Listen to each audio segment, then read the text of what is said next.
Subscribe करें और bell दबाएं ताकि कोई खबर रह न जाए।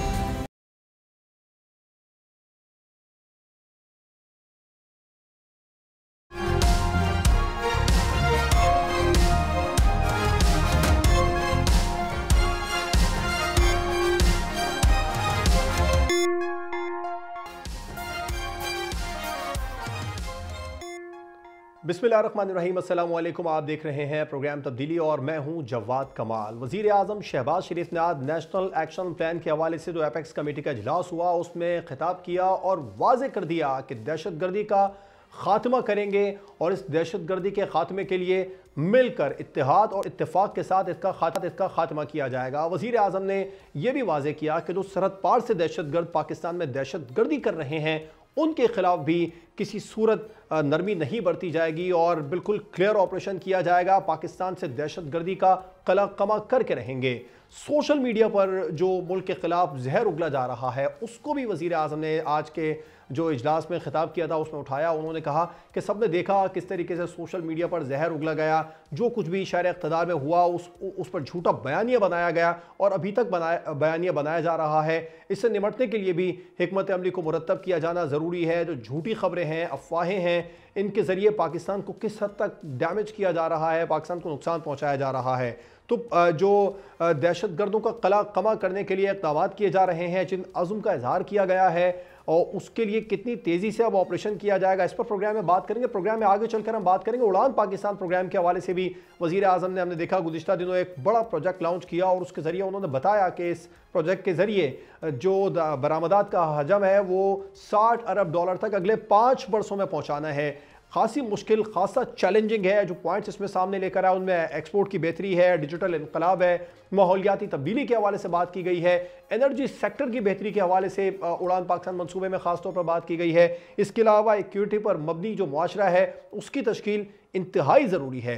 तो जो एक बहुत बड़ा टारगेट सेट कर लिया हुकूमत ने उड़ान पाकिस्तान प्रोग्राम के ज़रिए, इसके लिए जो चैलेंजेस हैं उनसे किस तरह निपटा जाएगा और किस तरीके से जो पब्लिक प्राइवेट पार्टनरशिप के ज़रिए अवामी शराकतदारी को मुमकिन बनाया जाएगा, और ये भी एक अहम मामला है। इस पर भी हम प्रोग्राम में बात करेंगे कि पाकिस्तान किस हद तक मुआशी तौर पर मुआशी बहरान से अगले 5 बरसों में निकल जाएगा। प्रोग्राम के आखिर में बात होगी डायलॉग प्रोसेस की, जो पाकिस्तान तहरीक इंसाफ और हुकूमत के दरमियान, उसकी इत्तेहादी जमातों के दरमियान इस वक्त जारी हैं। ये डायलॉग प्रोसेस कहाँ पहुँचेंगे, इसका ऊँट किस करवट बैठेगा, क्योंकि जिस तरीके से एक दूसरे पर तनकीदी निश्तर बरसाए जा रहे हैं, इन तनकीदी निश्तरों और तुंदो तेज़ बयानात के साए तले क्या मुज़ाकरात मुमकिन हो सकेंगे, इस पर प्रोग्राम में बात होगी। पहले हिस्से में हम प्रोग्राम में बात कर लेते हैं नेशनल एक्शन प्लान के हवाले से जो एपेक्स कमेटी का इजलास किया है सीनियर दिफाई तज्ज़ियेकार ब्रिगेडियर रिटायर हारिस नवाज साहब ने।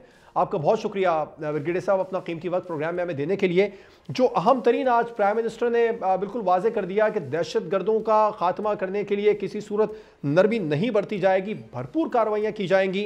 आपको लगता है जो नेशनल एक्शन प्लान है इस पर अमल दरामद कितना ज़रूरी हो चुका है, और जो नेशनल एक्शन प्लान के लिए जो वाज़े तौर पर नुकात सामने आए तो उस पर मिनोन अमल दरामद किया जाए? देखें बात यह है कि ये जितनी भी इस तरह की मीटिंग होती हैं अल्टीमेटली इस पे एक्शन होना चाहिए। नेशनल एक्शन प्लान 2014 में बना, APS के बच्चों की शहादत के बाद उस पर अमल नहीं हुआ। अभी भी मीटिंग हुई है, इसमें भी जो चीज़ें करने की है we must do it. Number ये है कि पूरी कौम को इकट्ठा होने की ज़रूरत है। National action, national element of power जो होते हैं, तमाम जो ऑर्गेनाइजिंग गवर्नमेंट के ऑर्गन्स होते हैं, they all have to work together in consonant. Illegal spectrum की बात होती है, मदरसा रिफॉर्म्स की बात होती है, जुडिशल रिफॉर्म्स की बात होती है, पुलिस रिफॉर्म्स की बात होती है, वो कहाँ नेक्टा को फाल की नहीं किया जाता। ये चीज़ें जो करने की हैं मुझे समझ नहीं आती है कि फ़ौज, देखें chief of army staff general Asim Munir ने बहुत दफ़ा ये कहा है कि हमने वी आर डिटर्मिन्ड कि हम अपने मुल्क से दहशतगर्दी को ख़त्म करेंगे। जितनी शहादतें देनी पड़ी, फ़ौज इंटेलिजेंस बेस्ड ऑपरेशन करती रहेगी, मारती रहेगी, लेकिन दहशतगर्दों को मारेंगे, खुद भी शहादतें देंगी, लेकिन हाउ टू जो इन्फिल्ट्रेट करते हैं लोग उनको रोकना कैसे, ये भी तो हुकूमत की जिम्मेदारी है। के लिए सबसे बड़े जो कल्प्रिट्स है ना वो आपकी अशराफिया। जब तक आपकी स्मगलिंग बॉर्डर से जो होती है, नारकोटिक्स, उसके बाद स्मगल गाड़ियाँ, हुंडी का पैसा जो आता है, ये बंद करना है। ये स्टेट बैंक ऑफ पाकिस्तान और हुकूमत को मिलके, बैंकों को मिलके اشرفیہ کو کنٹرول کر کے، یہ ان کو کنٹرول کرنے کی بات ہے، جو سب سے بڑی جڑ ہے۔ جب فائنینشیل ٹیررزم نہیں بند ہوگا تو کیسے ختم ہوگا؟ جب پیسہ آتا ہے ان ٹیررسٹ کو ملتا ہے، ان سے ویپن خریدتے ہیں، ایمونیشن خریدتے ہیں، فیملیز کو دیتے ہیں، خود لیتے ہیں، تو پھر مجھے بتائیے کیسے ختم ہوگا؟ اس کے لیے جو ابھی بات ہوئی تھی کہ عزم استحکام، پوری قوم کھڑی ہو جائے، تمام ایلیمنٹ آف نیشنل پاور، آپ کا finance ministry, defence ministry, board of revenue, اس کے بعد آپ کی اسٹیٹ بینک آف پاکستان، آپ کے banks, excise and taxes, everybody has to come together, تاکہ بارڈر سے بھی اسمگلنگ بند ہو، اور اس کے بعد جو آگے پاکستان میں اس کو چلا رہی ہے اس کو بھی پکڑا جائے۔ اور آپ نے دیکھا ہے استحکام بعد کتنا شور مچ گیا، نہیں جی بڑا ظلم ہو رہا ہے، جی کیا ظلم ہو رہا ہے؟ کہ آپ کو ایلیگل پیسہ آنا بند ہو رہا ہے، ہنڈی سے تھرو پیسہ آنا بند ہو رہا ہے، آپ کے جو غلط چینل استعمال ہو رہے ہیں ان سے پیسہ آنا بند ہو رہا ہے۔ یہ آپ کو کرنے کی ضرورت ہے فوج کے لیے بالکل، آپ کو اور ہم نے چاہیے دیکھا حارث نواز صاحب بلڈنگ آپریشن عزم استحکام کے بعد ڈالر کی جو قیمت جتنی تیزی سے جتنا وہ بے لگام ہو رہا تھا اس پر بھی قابو پایا۔ اچھا، آپ نے بات کی فائنینشیل ٹیررزم کی، آج جو اجلاس ہوا اس میں پرائم منسٹر نے خطاب کیا، اس میں ڈیجیٹل ٹیررزم کی بھی انہوں نے بات کی۔ انہوں نے بتایا کہ پاکستان سے باہر بیٹھ کر سوشل میڈیا پر جس طریقے سے پاکستان کے خلاف زہر اگلا جا رہا ہے، حقائق کو مسخ کر کے پیش کیا جا رہا ہے، اس پر قابو پانا بھی بہت ضروری ہے۔ دیکھیں جواد، بات یہ ہے کہ اگر یہ قابو پانا ضروری ہے تو گورنمنٹ نے کیا الٹرنیٹیو مینس لیے ہیں؟ اگر ان کا سوشل میڈیا اتنا ایکٹیو ہوا ہوا ہے تو کیا پاکستان میں آپ کے پاس ریسورسز کم ہیں؟ آپ بیسٹ ٹیلنٹڈ یوتھ کو اس کا کاؤنٹر نیریٹو کے لیے کیوں نہیں استعمال کرتے ہیں؟ ہو اسٹاپس یو؟ آپ ہر بات حکومت فوج کو پتہ نہیں ڈالے نا کہ وہ یہ کام کریں گی، لڑائیاں بھی کرے، FCI بھی چلائے، اس کے بعد آپ کو دنیا کا پاکستان کی آرمی کی طرح ٹیکس بھی جمع ہو، اور ہم شہادتیں بھی دیتے رہیں، ہم سب کچھ کرتے رہیں، لیکن حکومت نے کوئی کام نہیں کرنا۔ بات یہ کہ حکومت کو چاہیے ینگ ٹیلنٹڈ یوتھ کو استعمال کرے، امپلائی کرے، کاؤنٹر نیریٹو بنائیں، جو وہ بات کرتے ہیں اس کا لگائیں نا کاؤنٹر نیریٹو، کیوں نہیں کرتے آپ؟ ہو اسٹاپ شو؟ بات یہ کہ ہمیں کاؤنٹر کرنا چاہیے، بجائے کہ ہاں جی اس کو ہم بڑی سختی بھائی سزائیں تو ان کو دے دو گے، بٹ دین لوگوں کی پبلک جو مائنڈ کو مولڈ کرنے کے لیے آپ بھی تو کوئی نیریٹو بنائیں جس پہ لوگوں کو سمجھے واقعی فوج بہت اچھا کام کر رہی ہے، حکومت بڑا اچھا کام کر رہی ہے۔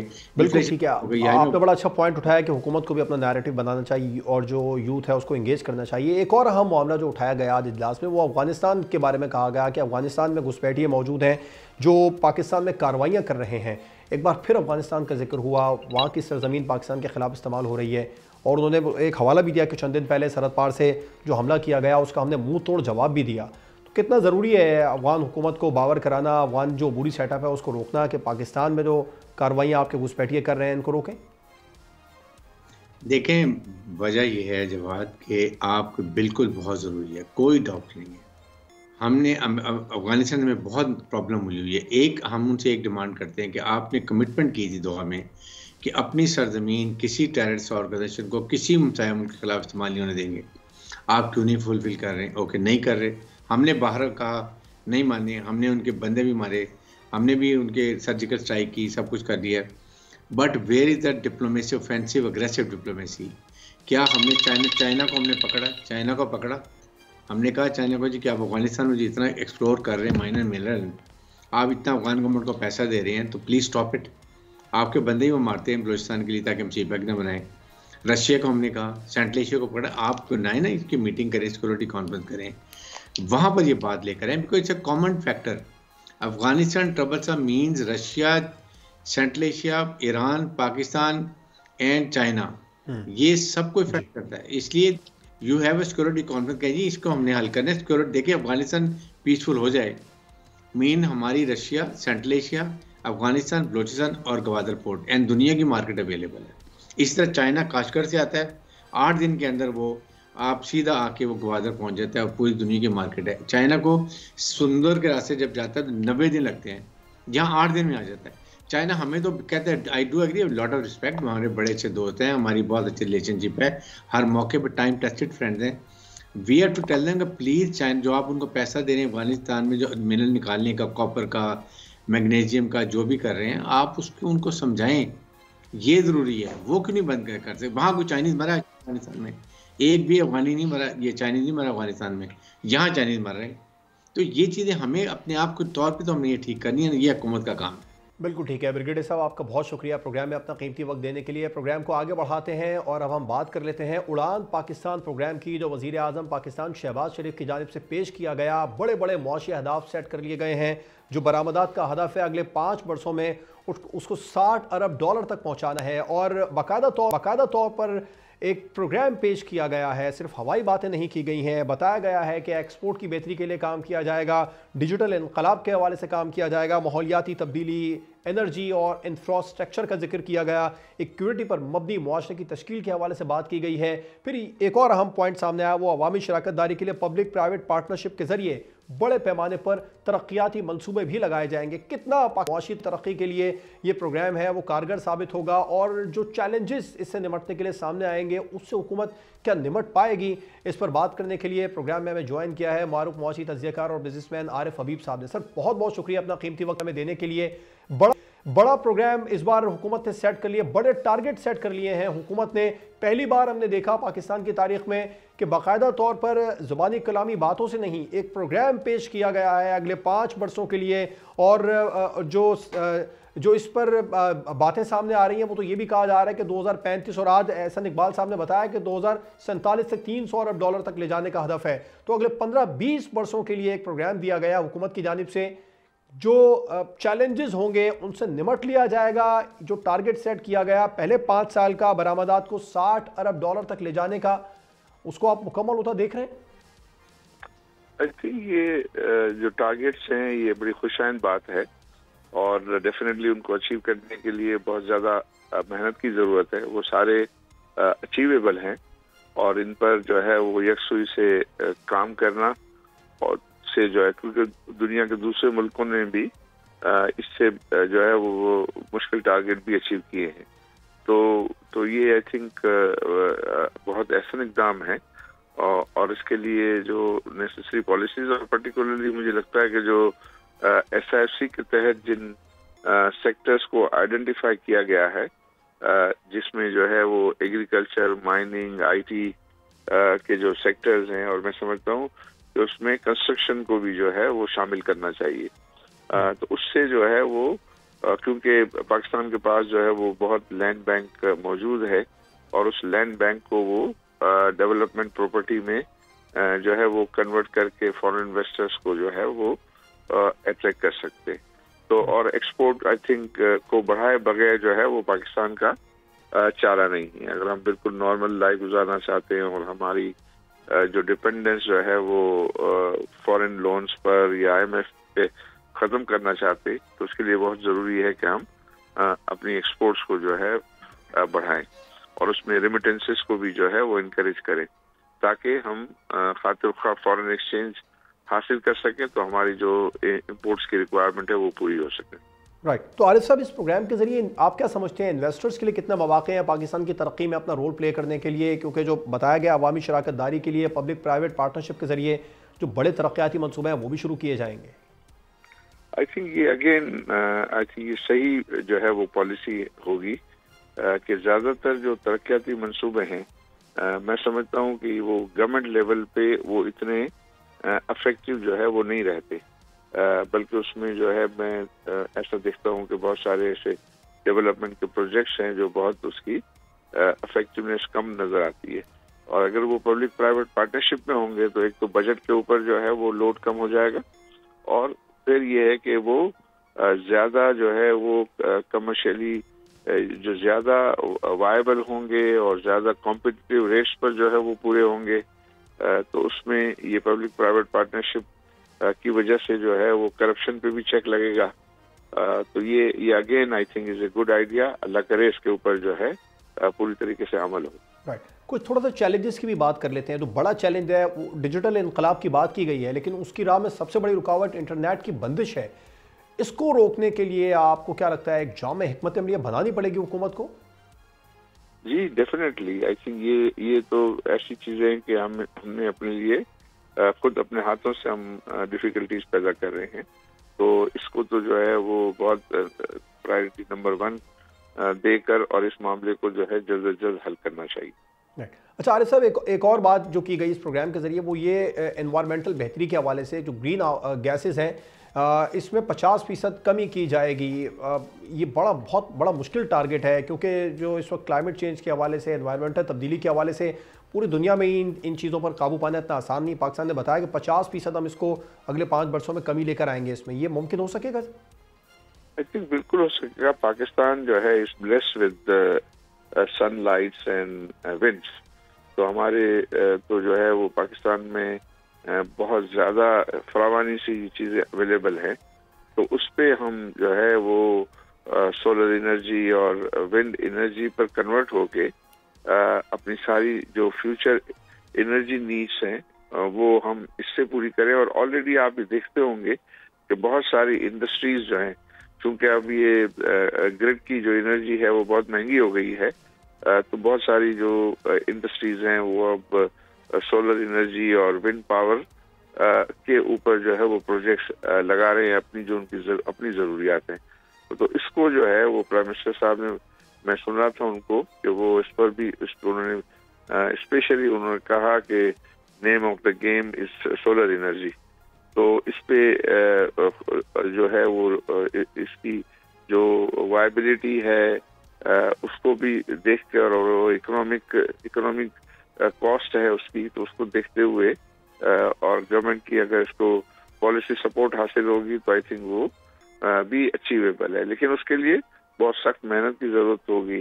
हमारी ब्यूरोक्रेसी को जो है वो जो डिसीजन है गवर्नमेंट के पॉलिसी डिसीजन पे, उस पर अमल दरामद करना होगा और काम करना होगा। काम टालना जो है वो टालने से जो है वो मुश्किलात पैदा होगी, लेकिन फैसले करने होंगे। 10 फैसले करें और 1-2 गलत भी हो जाए तो उससे कोई घबराना नहीं चाहिए, बल्कि मुसलसल जो है वो फैसले करके आगे बढ़ते रहना चाहिए। बिल्कुल, मुसलसल फैसले करके आगे बढ़ते रहना चाहिए। आरिफ साहब, जीडीपी है इस वक्त 1% पर भी नहीं है, अगले 5 वर्षों में 6% तक इसको ले जाने का टारगेट रखा गया है। ये भी एक बड़ा मुश्किल टारगेट है। आई थिंक मेरी नज़र में इतना मुश्किल नहीं है, क्योंकि ऑलरेडी मैं समझता हूँ कि ये जो करंट फाइनेंशियल ईयर चल रहा है इसमें तो ऐसा नज़र आता है कि 2.5 से 3% जो है वो ग्रोथ रेट अचीव हो सकेगा। इसमें अक्सर जो है वो एक इम्प्रेशन ये होता है कि हम ग्रोथ रेट बढ़ाएंगे तो शायद हमारा करंट अकाउंट डेफिसिट जो है वो बढ़ जाएगा। बट मैं समझता हूँ कि वो ऐसे सेक्टर्स को तवज्जो देनी चाहिए कि जिससे आपको फॉरेन एक्सचेंज स्पेंडिंग जो है वो ज़्यादा न बढ़े। फॉर एग्जांपल, अगर आप एग्रीकल्चर के ऊपर तवज्जो देते हैं तो उसमें कोई फॉरेन एक्सचेंज ज़्यादा खर्च नहीं होता, बल्कि फॉरेन एक्सचेंज अर्न होता है या फॉरेन एक्सचेंज सेव होगा।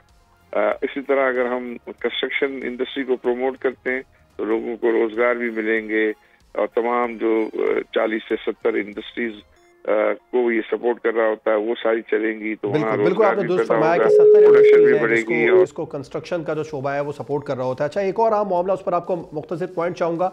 जितने भी तमाम तर टारगेट सेट किए हैं, इन सब का जो डिपेंड है वो एनर्जी सेक्टर पर करता है, और इस वक्त पाकिस्तान एनर्जी बहरान को फेस कर रहा है। सबसे पहला तो यही एक बड़ा मामला होगा हुकूमत के लिए, यही एक बड़ा चैलेंज होगा जिससे निपटना बहुत ज़रूरी होगा। आई थिंक ये एनर्जी का जो प्रॉब्लम है, मसला है, वो उसका कम यूटिलाइजेशन है, क्योंकि हमारे पास कैपेसिटीज ज़्यादा हैं और हमारी मांग कम है, डिमांड कम है। उस डिमांड को बढ़ाने की ज़रूरत है, और उसके लिए ऑलरेडी मुख्तलिफ सेक्टर्स में, पर्टिकुलरली जो कंस्ट्रक्शन मटीरियल सेक्टर है उसमें उन की कैपेसिटी यूटिलाइजेशन जो है वो बहुत कम है। तो उसमें अगर ऐसी पॉलिसीज बनाई जाएं कि जिसकी वजह से कंस्ट्रक्शन इंडस्ट्री को फरोग मिले, तो वो जो हमारी अनयूटिलाइज कैपेसिटी जो ऑलरेडी लगी हुई है उसका बढ़ने से जो है वो हमारी एनर्जी की जो है वो खपत बढ़ेगी। और इसका कैलकुलेशन ये है कि अगर हम 22,000 मेगावाट जो है वो की तरसील कर सकते हैं, लेकिन हम सिर्फ 12,000 इस वक्त जो है सेल कर रहे हैं। अगर 22,000 की हम डिमांड पैदा कर लें तो फिर हमारा जो एनर्जी की कॉस्ट है ये 35 रुपए से 20 रुपए आ सकती है। तो वो यूं फिर जो है वो हम कॉम्पिटिटिव भी हो जाएंगे, हमारी एक्सपोर्ट मार्केट में भी हम जो है अपने आप की एक कॉम्पिटिटिव पोजीशन हासिल हो सकेगी। बिल्कुल ठीक है। मारूफ बिजनेसमैन आरिफ हबीब साहब प्रोग्राम में हमारे साथ, बहुत शुक्रिया प्रोग्राम में अपना कीमती वक्त देने के लिए। मुझे ब्रेक पर जाना है और ब्रेक के बाद हम बात करेंगे हुकूमत और पाकिस्तान तहरीक इंसाफ के दरमियान जारी डायलॉग प्रोसेस की।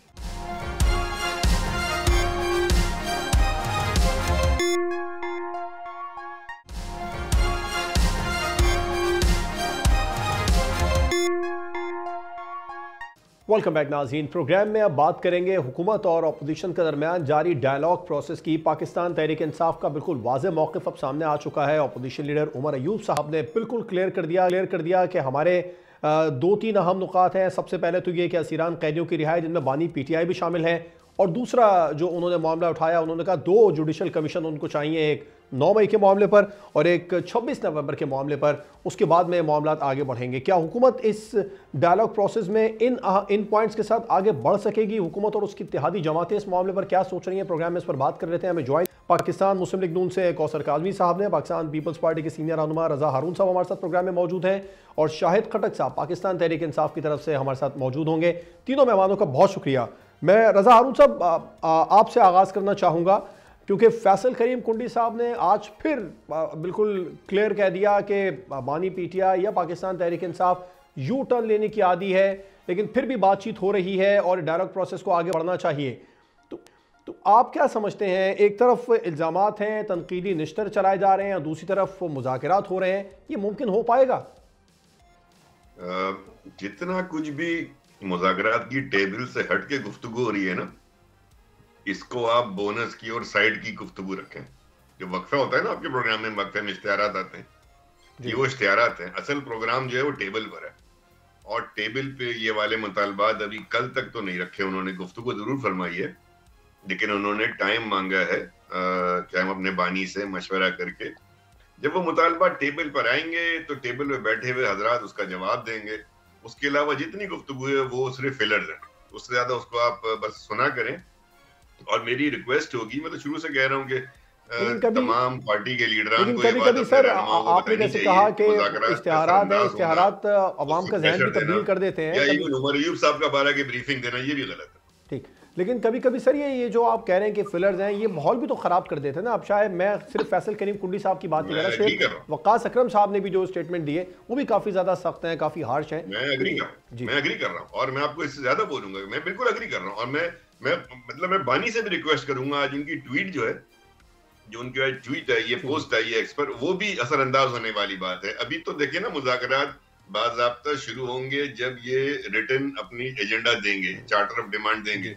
अभी से उन्होंने 31 जनवरी की वो डेडलाइन कर दी है, तो अपने आप को खुद ही फिक्स ना करें। अब जब आपने मुज़ाकरात ओपन कर दी हैं, आपकी रिक्वेस्ट पर हो रहे हैं, तो वहां मीटिंग्स में होने दें ना, प्रोग्रेस होने दें। डेडलाइन, ये तमाम चीजें बानी ने भी आज की है, मैं समझता हूँ वो भी नजरसानी फरमाएं, सब लोग नजरसानी फरमाएं, कोशिश करें मुज़ाकरात टेबल पर ही हो और कामयाब। शाहिद खटक साहब, सिर्फ हुकूमत और उसकी इत्तेहादी जमातों की जानिब से ही नहीं, आप लोगों की तरफ से भी जवाबी बयानात जो हैं वो दिए जा रहे हैं। शेख वक्कास अकरम ने काफ़ी सख्त बयानात दिए। तो ये जो मुज़ाकरात हो रहे हैं इल्ज़ामात के साए तले, ये मुमकिन हो सकेगा, ये आगे बढ़ सकेंगे, और इस तरह के इल्ज़ामात कितने मुतासिरकुन होते हैं? बिस्मिल्लाहिर्रहमानिर्रहीम। देखिए, पहली बात ये कि मुज़ाकरात ना हमारी कमजोरी है, मुज़ाकरात ना हम कोई मिन्नत तरले कर रहे हैं कि हमारे पास मुज़ाकरात कर रहे हैं। पहली बात, इमरान खान साहब ने बड़ा वाज़ेह कहा जेल से कि मैंने अगर मुज़ाकरात करने हैं तो मैं अपने मुल्क के पाकिस्तान के लिए करूंगा। वो इसलिए कि जब तक मुल्क में पॉलिटिकल स्टेबिलिटी नहीं आएगी, आपकी माशी स्टेबिलिटी नहीं आएगी, जब तक इकोनॉमिकल स्टेबिलिटी नहीं आएगी, आपका मुल्क आगे नहीं चलेगा। और इमरान खान साहब हमेशा उन्होंने अपने ज़ात, मफादात और अपनी सियासत से पहले अपने मुल्क पाकिस्तान को रखा है, पहली बात। दूसरी बात, मीडिया के दोस्त आप सब ये तनकीद कर रहे थे और बार बार कर रहे थे, हर जगह पे कर रहे थे कि तहरीक इंसाफ मुज़ाकरात नहीं कर रही। तो हम चाहते हैं कि इनको हम एक्सपोज करें, कौम के सामने इनके चेहरे लाएं, मीडिया इसके ऊपर बात कर सके, मीडिया इन चीजों को डिस्कस कर सके कि तहरीक इंसाफ ने बड़े खुले दिल और दिमाग के साथ मुज़ाकरात की टेबल के ऊपर आकर इन मसाइल को हल करने के लिए अपनी संजीदा कोशिश की। लेकिन हमें पता है ये रिसीविंग एंड पे है, इनको ये हुकूमत जो है, ये इक़्तिदार जो है, ये फॉर्म 47 के जरिए मिला है। یہ ادھر جو بیساکھیوں کے ذریعے گتی ہوئے ہیں 2 نمبر طریقے سے سارے ان کے ممبران 2018 میں اس طرح کے الزامات آپ پر بھی تھے سر. بہرحال عظمہ بخاری صاحبہ نے آج یہ بھی بالکل واضح کر دیا کہ ایک طرف آپ معافی نامہ لکھتے ہیں, دوسری طرف مذاکرات کی بات کرتے ہیں, پھر تیسری طرف الزامات لگا دیتے ہیں. اور انہوں نے یہ بھی بالکل واضح کیا آج کہ اگر 9 مئی کے جو سہولت کار ہیں ان کو ریلیف ملے گا تو پھر تو یہ بار بار ہوتا رہے گا 9 مئی.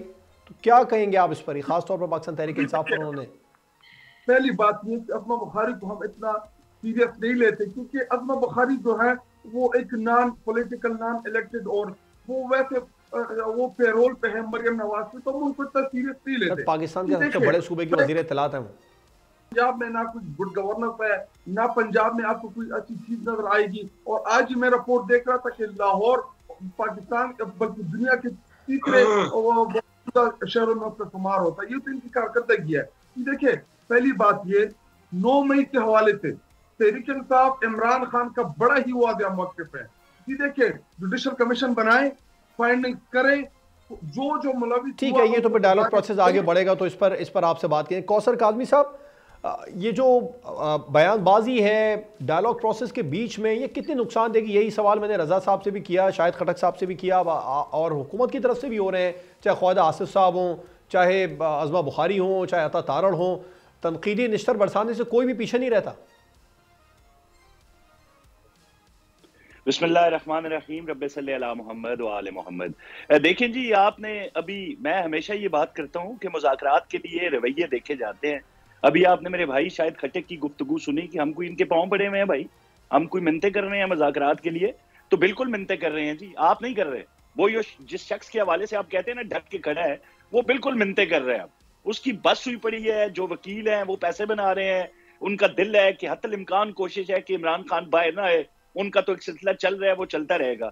دوسرا پنجاب کا انہوں نے ایک دم حوالہ دے دیا گڈ گورننس کے حوالے سے, یار وہاں پہ کام نہیں ہو رہا. تو یار عجیب آدمی ہے کہ آپ دیکھیں آ کے ذرا پنجاب کے اندر کہ جب سے منصب سنبھالا وزیر اعلیٰ پنجاب مریم نواز نے, کچھ 70 منصوبے شروع کیے جن میں 50 پر باقاعدہ عمل درآمد شروع ہو چکا ہے. پھر کے پی میں حالات دیکھ لیں جہاں پہ آپ 12 سال سے مسلط ہیں اس غریب صوبے کے اوپر, جن عوام کے اوپر ان کو بنیادی ضروریات زندگی کی چیزیں تک میسر نہیں ہیں. جس دن وہاں پہ پارا چنار میں 100 لاشیں گرتی ہیں, اس دن آپ پنجاب میں لشکر کشی کے لیے رخ پنجاب کی طرف اور وفاق کی طرف کر لیتے ہیں. تو وہاں پہ ذرا حالات دیکھ لیں کہ حالات کس طرف جا رہے ہیں. روزانہ وہی جو پنجاب میں بزدار دور کے واقعات ہم سنا کرتے تھے, ابھی ان کا جو ریپیٹ ایپیسوڈ چل رہی ہے وہ کے پی کے اندر چل رہی ہے. تو یہ جو کارکردگی کے حوالے سے صوبوں میں, وہ تو ہر چیز عوام کے سامنے ہے. ابھی مذاکرات کے حوالے سے یہ بات کر رہے ہیں, جب بھی یہ آتے ہیں, پہلی پچھلی نشست ہوئی تھی اس میں انہوں نے کہا تھا جی ہم چارٹر آف ڈیمانڈ دیں گے.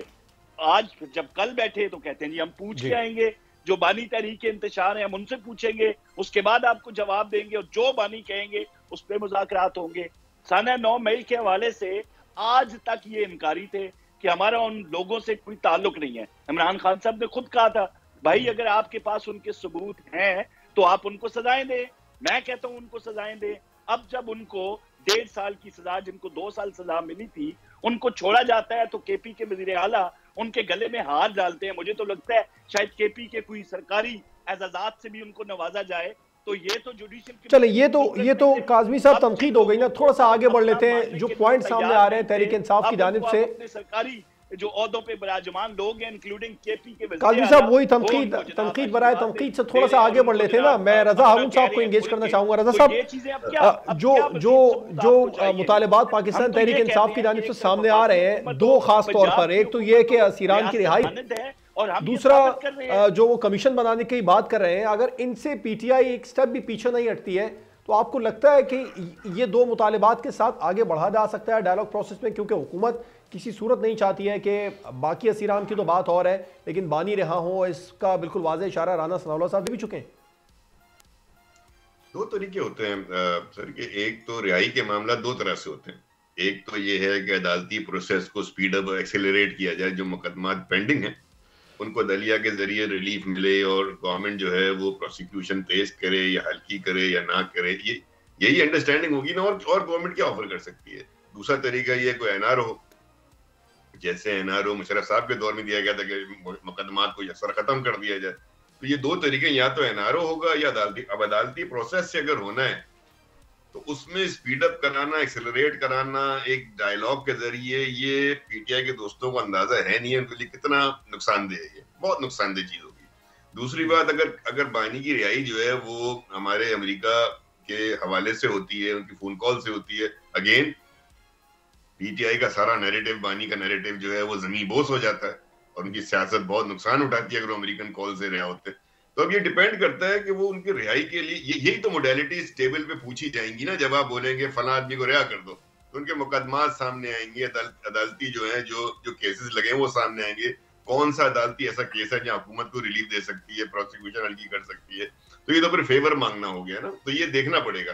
دوسری بات آپ نے کی کمیشن کوئی بری بات نہیں ہے, کمیشن بنائے جا سکتے ہیں, ڈیپینڈ کرتا ہے اس کے ٹی او آرز کیا ہوں گے. دیکھیں جو بھی کمیشن ہوگا وہ ایک تو نمبر یہ کہ کون سے کس قانون کے تحت ہوگا. اگر انکوائری کمیشن کے تھرو ہوتا ہے, آپ ججز کو اپوائنٹ کرتے ہیں, تو ججز نے تو انویسٹیگیشن نہیں کرنی نا. بہت سی انویسٹیگیشن کرنی کس نے, انہوں نے بلا کے انویسٹیگیشن دینی ہمارے اداروں کو. تو ادارے تو انویسٹیگیشن کر کے سزا دے رہے ہیں, وہ تو اگلے دن ساری فائل اٹھا کے کھڑے ہو جائیں گے, ہم تو کر چکے, ہم تو سزا دے چکے. تو کمیشن والا سبجیکٹ بھی بڑا ٹرکی ہے, خاص طور پہ 9 مئی کے حوالے سے. 26 نومبر تو پھر ایک چلے ایسا انسیڈنٹ ہے جو کہ اسلام آباد شہر میں ہوا, ایک جگہ ہوا, اور اس کے لیے تحقیقات کی جا سکتی ہیں, کمیشن بن بھی سکتا ہے. لیکن 9 مئی کا تو بڑا ایک بہت ہی نیشنل لیول کا سانحہ ہے کہ آپ نے ایک ہی وقت میں مختلف شہروں میں army installation, GHQ, corps commander house, even radio Pakistan installation, مجسمے, آپ نے ہر جگہ حملے کیے. تو وہ تو ایک بڑی پلانڈ کانسپریسی ہے. اور یاد رکھیں 9 مئی کے سلسلے میں جو بہت امپورٹنٹ بات ہے کہ پاکستان آرمی نے اپنے بڑے سینئر لیفٹیننٹ جنرل جو کہ DGI بھی رہے ہیں, ان کو اریسٹ کر کے ان کا فیلڈ جنرل کورٹ مارشل کر رہے ہیں. اور ون آف دا پوائنٹ جو انویسٹیگیشن ہے 9 مئی, تو 9 مئی بڑا سینسیٹیو سبجیکٹ ہے. یہ گفتگو ٹیبل پر ہوگی کہ جی ہم نے تو اپنے طور پہ جو ہے اپنے سینئر بندے کو اریسٹ کیا ہوا ہے, we are investigating 9 May as well, اور یہاں پہ آپ کہتے ہیں ریلیف دے دیں, تو یہ بڑا یعنی کہ اتنا آسان نہیں ہے, کافی کمپلیکیشن ہے. شاید خٹک صاحب آپ سے کچھ دیر پہلے آپ نے کہا کہ ہمیں مذاکرات کی ضرورت نہیں ہے اور ہم کسی کے پاؤں نہیں پڑ رہے ہیں. کاظمی صاحب نے کہا کہ بالکل آپ لوگ پاؤں پڑ رہے ہیں, اور رضا صاحب نے تو اشارہ بھی دے دیا کہ NRO بھی ایک قسم کا ہو سکتا ہے. یہی دو رستے ہیں جس طریقے سے ریلیف مل سکتا ہے جو آپ لوگ مانگ رہے ہیں. جو ڈائیلاگ پروسیس ہے اس کا مقصد کیا ہے؟ میں اس کی طرف بھی آ رہا ہوں. پہلی بات یہ کہ عمران خان صاحب بڑا واضح کہہ چکے ہیں, نہ ڈیل ہوگی اور نہ ان کو ہم ڈیل دیں گے. Number first. Number second, Imran Khan صاحب کے اوپر سارے کے سارے فیک کیسز ہیں. توشہ خانہ کا کیس اٹھا کے دیکھ لے, فیک. پھر سائفر کا کیس فیک. 9 مئی کے حوالے سے جس ایک لیڈر جو جیل کے اندر جو اریسٹ ہے اس کے اوپر آپ 9 مئی کے سارے FIR ڈال دیں. کیا ان FIR قانون کیا حیثیت رہتی ہے؟ کوئی بھی نہیں رہتی. اور اس کے علاوہ وہ جیل میں تو جو سزائیں بھگت رہے ہیں وہ تو دوسرے مقدمات کے نا خٹک صاحب. کوثر کاظمی صاحب بتائیں, تو توشہ خانہ کا معاملہ تھا, ساری دنیا کو پتہ ہے جن میں سزائیں ہوئی ہیں. اب وہ آپ کچھ بھی کہیں, عدالتی فیصلہ ہے اس پر, میں تو کچھ نہیں کہہ سکتا ہوں. اسلام آباد ہائی کورٹ میں آپ کا سائفر کا کیس جو تھا پہلے کہہ رہے تھے سر وہ آپ کا پوائنٹ آ گیا, لیکن بہرحال سزا جو ہے وہ اس وقت خان صاحب کو 9 مئی کے معاملے میں نہیں ہوئی ہے. کاظمی صاحب دو, رضا صاحب کچھ کہنا چاہ رہے ہیں, پھر میں آپ کی طرف آتا ہوں. جی رضا صاحب. میں بس ایک جملہ کہہ دوں شاہد بھائی کو, اگر سائفر کیس فیک تھا تو پھر سائفر ہی فیک تھا. تو آپ کو میں یہی کہہ رہا ہوں نا, آپ لوگوں نے کہا کہ سائفر نہیں آیا, اس کے بعد کہا کہ میں تو اتنی بحث کر ہی نہیں رہا ہوں, شاہد بھائی اتنی بحث ہی نہیں کر رہا. خٹک صاحب, رضا صاحب یہ کہہ رہے ہیں کہ اگر کیس فیک ہے تو سائفر بھی فیک ہو. عمران خان نے جو متن پیش کیا. کاظمی صاحب آپ کی طرف آتا ہوں. دو جو معاملات پاکستان تحریک انصاف اٹھا رہی ہے کہ ایک تو بانی PTI اور اسیران کی رہائی اور جوڈیشل کمیشن, یہ دو معاملات کس سے ہٹ کے حکومت بات کرنا چاہے گی یا ان کو لے کے آگے بڑھا جا سکتا ہے مذاکرات میں؟ دیکھیں مجھے پہلے 1.5 منٹ دے دیجئے, میں بات کروں. خٹک صاحب نے کوئی اپنی پرانی کیسز کو دوبارہ چلانے کی کوشش کی, اور یہ بارہا یہ کہہ رہے ہیں کہ یار ان کا تو سیاست ہی ساری جھوٹ پہ ہے نا. جنوری میں یہ بیانیہ بنایا تھا کہ بھائی امریکن مداخلت تھی, امریکہ مجھے ہٹانا چاہتا ہے, وہ ایبسلیوٹلی ناٹ کا سارا معاملہ ہوا. اس کے بعد الزامات باجوہ صاحب تک آ گئے, پھر محدود ہو گیا بھائی امریکہ نہیں تھا, کوئی ڈونلڈ لو نہیں تھا, کوئی کچھ نہیں تھا, خود ہی تو مکرے ہیں اور خود ہی دوبارہ وہی الزامات دوبارہ لگانے شروع کر دیے. پھر فیب میں جا کے 180 سیٹوں آپ ہمت کریں، پھر جا کے میں سانہ 9 مئی کر دیا، ریاستی اداروں پہ الزامات لگائے، ابھی ترسیلات زر روک لی، ابھی اوورسیز پاکستانیوں کو روکا جا رہا ہے، سول نافرمانی کی تحریکیں. تو یہ صرف ایک جھوٹے بیانیے بنانے کی کوشش کر رہے ہیں. ابھی یہ مطالبات کرتے ہیں بھائی سیاسی قیدیوں کو رہا کیا جائے.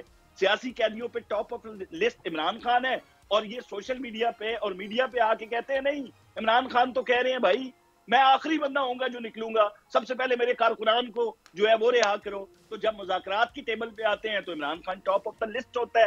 اپنے لوگوں کے سامنے جھوٹ بولتے ہوئے انہیں ذرا شرم نہیں آتی. بھائی آپ اگر ابھی بھی ایون فیلڈ فلیٹس کا حوالہ دے رہے ہیں تو بھائی وہ جو پاناما اور اکاما کا ڈرامہ تھا وہ کیا تھا؟ وہ جو 65 ملین پاؤنڈ قوم کے آپ نے برطانیہ میں ضائع کیے، وہ آپ کے جو شہزاد اکبر روز وہاں پہ پہنچ جاتے تھے، برطانوی اداروں کے در کھٹکھٹاتے تھے، ان کو تو ایک ٹکا ثابت نہیں کر سکے وہ. تو آپ ابھی قوم کے سامنے وہی بہتان ترازیاں روز بیان کرتے ہیں. ابھی جب چارٹر آف ڈیمانڈ ان کا آتا ہے جی، کیونکہ اب تو انہوں نے مان لیا ہے نا، سانہ 9 مئی کے اندر جو لوگ تھے اب وہ ان کے اپنے ہو گئے ہیں، اب ان کے پیارے ہو گئے ہیں، دل کے دلارے بن چکے ہیں. تو ان کو جو سزائیں تھی وہ بھی سچا تھا، سانہ 9 مئی بھی ایک حقیقت ہے. اب تو میرے خیال میں جوڈیشل کمیشن کا جو ان کا مطالبہ تھا اس سے ان کو پیچھے ہٹ جانا چاہیے. بالکل ٹھیک ہے، آپ کا پوائنٹ سامنے آیا. کوثر کاظمی صاحب، رضا ہارون صاحب، شاہد خٹک صاحب پروگرام میں ہمارے ساتھ موجود تھے. تمام مہمانوں کا بہت شکریہ. ناظرین، مذاکرات کی ضرورت اس وقت سیاسی جماعتوں کو کم اور پاکستان کو زیادہ ہے. جو اس وقت پاکستان میں سیاسی رسہ کشی چل رہی ہے، اس کے خاتمے کے لیے مذاکرات انتہائی ضروری ہیں. اور مذاکرات کا اونٹ کس کروٹ بیٹھے گا، یہ پاکستان تحریک انصاف اور حکومت کی مذاکراتی کمیٹی کی تیسری بیٹھک میں طے ہو جائے گا. اجازت دیجیے، اللہ حافظ.